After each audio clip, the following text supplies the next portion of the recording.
Сәлем достар. Бүгін осындай әдемі дәмді самса жасайтын боламыз. 3 түрін жасап көрсетемін. Менімен бірге болыңыздар, каналыма тіркеліп қойыңыздар.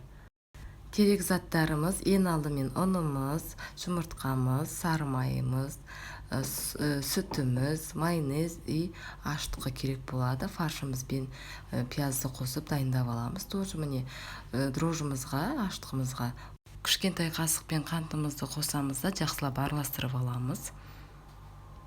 Дайын болғаннан кейін ұнымызға құятын боламыз.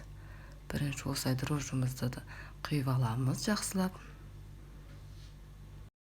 Дрожжымызды салғаннан кейін бір жұмыртқамызды қосатын боламыз. Жұмыртқамызды қосқаннан кейін қыздар, және майонезімізді салатын боламыз. Мына жерде менде майонез үлкен ас қасықпен 2 қасық салдым.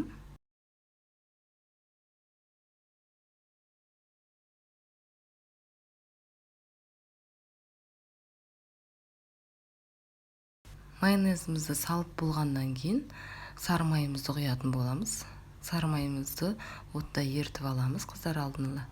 И барлығын жақсылап араластырамыз.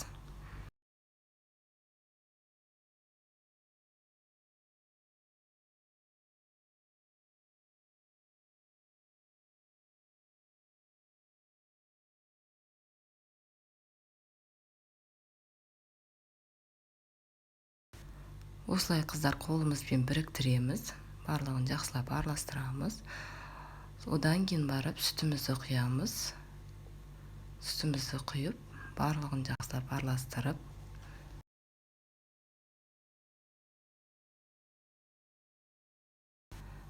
міне қыздар осылай дайын болды.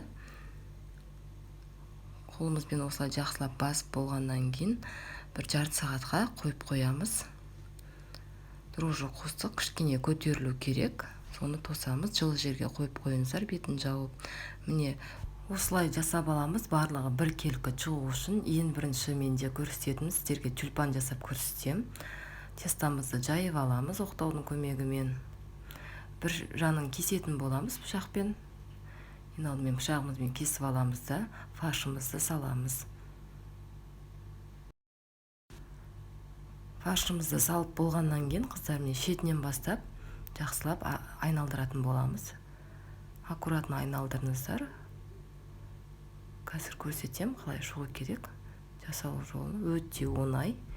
И столға салғанға әдемі болып шығады.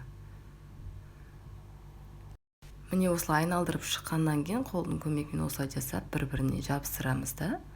Астынан осылай әдемілеп жабыстырамыз. Осылай жақсылап жабыстырамыз да. Болды, міне дайын болды. Өте әдемі болып шығады. Осындай тюльпанымыз шыға келді. Енді екіншісі менде, ол менде 3 бұрышты самса болады. Бұл да жасалу жолы өте оңай. Осылай міне 3 бұрыштап аламыз да, шеттерін жақсылап басамыз. И шеттері әдемі болып тұру үшін өріп шығамыз қыздар. Жақсылап басыңыздар. Өру жолын көрсетейін. Осылай қолымызбен ақырындап өретін боламыз.